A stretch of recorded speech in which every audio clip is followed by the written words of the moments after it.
করে বলছে মাস্টার সূর্য সেনের শাস্তি চাই, মাস্টার সূর্য সেনের শাস্তি চাই, মাস্টার সূর্য সেনের শাস্তি চাই। এবার কি বলবেন মাস্টার? এবার কি বলবেন?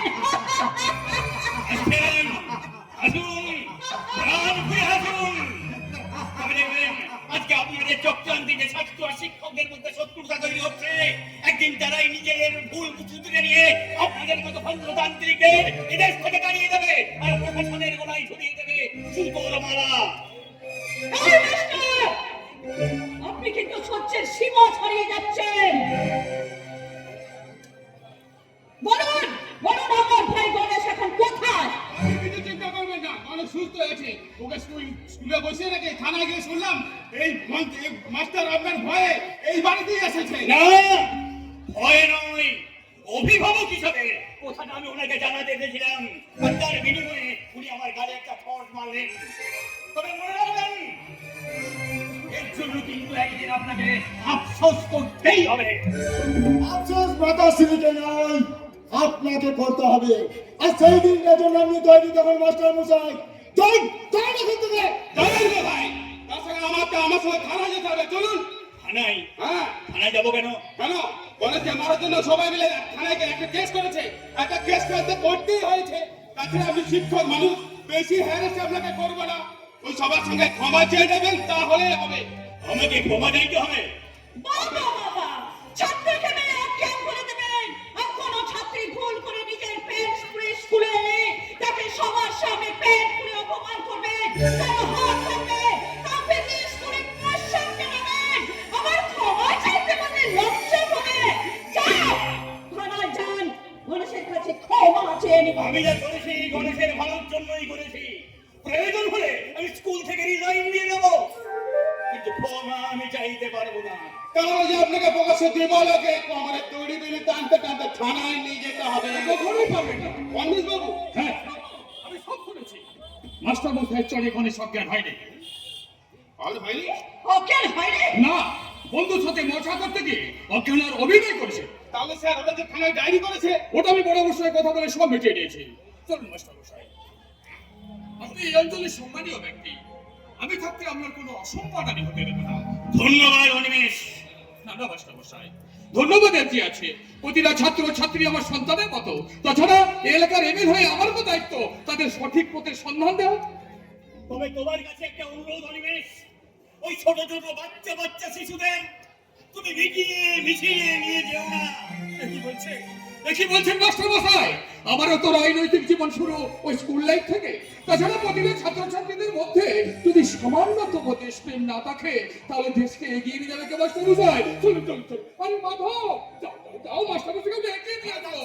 যাও যাও। একাই এসেছেন, তখন একাই যেতে পারবেন। আর শোনো, ভবিষ্যতে আমার ভাই গণেশের গায়ে হাত দেওয়ার আগে আমার হাতের এই চড়ের কথাটা মনে রাখবে। এই যাত্রায় অনিমেষ বাবুর জন্য বেঁচে গেলেও ভবিষ্যতে কিন্তু আমার হাত থেকে বাঁচবেন না। যান, আসুন। তবে যাওয়ার আগে আপনাকে একটা কথা বলে যাই তান্ত্রিক মাতাশ্রী মায়াবতী, আপনার ওই 30 বছরের ভাই গণেশকে ক্লাস 4-এ ভর্তি করে দিয়ে ওই যে ছোট ছোট বাচ্চা বাচ্চা শিশুদের নষ্ট করার চেষ্টা করছেন, তার উত্তর আজকে আমাকে না দিলেও দিতে হবে কিন্তু আগামী প্রজন্মকে। আর সেদিন আমার গালের এই চর উল্টে আপনার গালেই পড়বে, তখন বুঝবেন সমাজের বুকে যারা আগুন লাগাতে যায় সেই আগুনেই কিন্তু একদিন তাদের পুড়ে মরতে হয়। চলে তান্ত্রিক মাতাশ্রী মায়াবতী। আরে মাধব, যাও যাও, মাস্টার মশাইকে এগিয়ে দিয়ে এসো।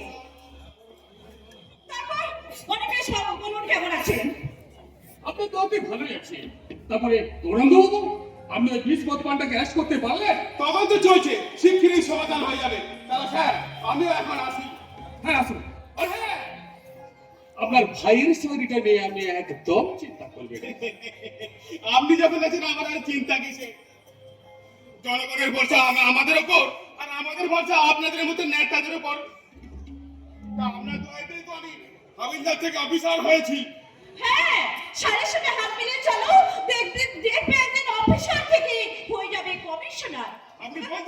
সেটা হবো? হ্যাঁ, এই মাতাশ্রী মায়াবতী যা বলে তখন সে হাতে নাতে ফল পায়। আর পিছনে আমরা কি করতে গোষ্ঠীটা একবার আমাকে দিয়ে যাও। আমার কুস্তি কিন্তু আমার কুস্তি সবক আপনার কাছে না, মানে আপনার কথা শুনে আমার শরীরে কেমন একটা শিহরণ উঠছে। গৌরবাবু, আমার এক সময় মনে হতো যখন আমি পার্টির মিটিংয়ে যেতাম, মিছিলে যেতাম, পোস্টার করতাম, তখন কোনোদিন ভাবিনি যে আমি রাতারাতি বিধায়ক হয়ে যাবো। সবই এই মাতাশ্রী মায়াবতী মন্ত্র সাধনায়। কিন্তু মাতাশ্রী, আপনি আমার মন্ত্র বলে আপনার ভাইকে কোনো বুদ্ধিমান যুবক স্মার্ট তৈরি করতে পারছেন না কেন? হ্যাঁ, সেটা আমি ঠিক সময় করতে পারি, কিন্তু সেটা এখন নয়। যখন সময় আসবে ঠিক আমিও আমার মন্ত্র দ্বারা ওকে করে তুলবো এক প্রতিষ্ঠিত যুবক। এও কি সম্ভব?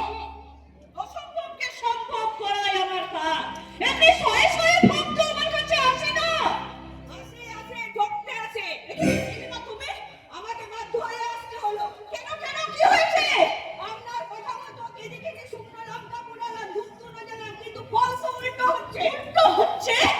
আপনার কথা মতো যজ্ঞ করলাম, কিন্তু আমার এই ঘাটের বড় স্বামী আমি যেখানে যাচ্ছি ফলো করছি। ভালো করছে। আপনি আপনাকে যাতে ফরনা করে সেদিন আপনি যোগ্য করেছেন। হ্যাঁ, আমি কোথায় যাবো, কার সঙ্গে কথা বলবো, তাতে আমার স্বামীর ব্যাপার কি? না না, তোমার স্বামী হয়তো তোমাকে খুব বেশি ভালোবাসে। ওই ভালোবাসার মুখে ঝাঁটা আমার। কি আপনি চান না আপনার স্বামী আমাকে ভালোবাসুন? না, চাই না। তাহলে তুমি কি চাও রে মা? আমি চাই আমার স্বামী আমাকে ডিভোর্স দেয়। কে তোমার? ওই যে খাটের মারা অশোক। অশোক, অশোক কত ভালো ছেলে, ভালো ফুটবল খেলতো। ওকে আমি নিজে হাতে কত প্রাইজ দিয়েছি। খেলার মাঠে প্রাইজ পাওয়া সংসার করে এক নয় অনিমেষ বাবু। ঠিক আছে। তুমি আগামী অমাবস্যাতে একবার আমার কাছে এসো তো। আপনি কিছু একটা করুন, তা নাহলে আমি নিজে হাতে করব। আমি বলে আমার সামনে খুন করে দেবো, একদম বলবে না। ঠিক আছে, তুমি এখন বাড়ি যাও। তোমরা স্বামী স্ত্রী দুজনে মিলে আমার পার্টি অফিসে একবার দেখা করবে। তোমাদের সব সমস্যার কথা আমি শুনবো। বাবা, যিনি সমস্যা সৃষ্টি করেন তিনিই আমার সমস্যার সমাধান করবেন। মুখ সামনে কথা বলবে না। সামনে রাখতে পারবো অনিমেষ বাবু, কিন্তু আপনি কি পারবেন 5 বছর পরে আপনার গদিটা বাঁচিয়ে রাখতে? তুমি বলে দিয়েছো যে তুমি অনিমেষ তোমাদের সঙ্গে কথা বলছো। দিদিমা, এটা কিছু বাজার নয়, এটা আমার বাড়ি। আমার বাড়িতে দাঁড়িয়ে তুমি অনিমেষ বাবুকে অপমান করো কোন সাহসে? তাহলে আমি কিন্তু আপনাকে অ্যারেস্ট করতে বাধ্য হবো। না, আপনি দেখবেন আপনাকে একদিন আমি অ্যারেস্ট করব। দিদিমা, তুমি কিন্তু বড্ড বেশি বাড়াবাড়ি করছো। বেরিয়ে যাও আমার বাড়ি থেকে। তুমি যাবার আগে একটা কথা শুনে যাও, আজকের এই অপমান আমি কিন্তু কখনোই তোমাকে ক্ষমা করবো না। কি করবেন আপনি? আপনার পার্টির ছেলেদেরকে দিয়ে তুলে এনে ধর্ষণ করবেন। আপনার ধর্ষণের খবরটা প্রত্যেকটা নিউজ পেপারে প্রথম পাতায় থাকে। আপনি বলবেন আপনার পার্টির ছেলেরা করছে, ওরা বলবে ওনার পার্টির ছেলেরা করছে। নোংরা খেলা বন্ধ করুন অনিমেষ বাবু, তা নয় দেখবেন আপনার মা বোনকে একদিন বসিয়ে দেবে ওরা।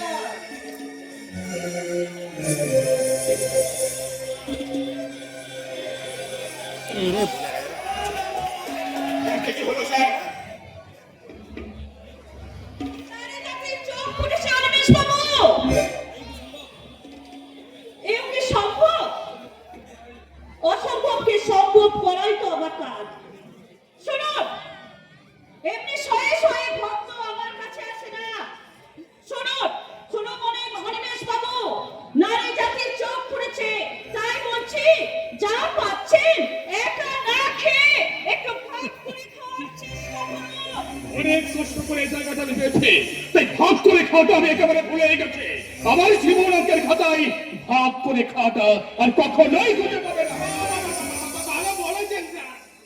না, উনি মোটেই ভালো বলেননি। কি বলবো নাকি অনিমেষ বাবু? না, থাক। ওই একটা উইক পয়েন্টের জন্য এখন আমি চুপ আছি।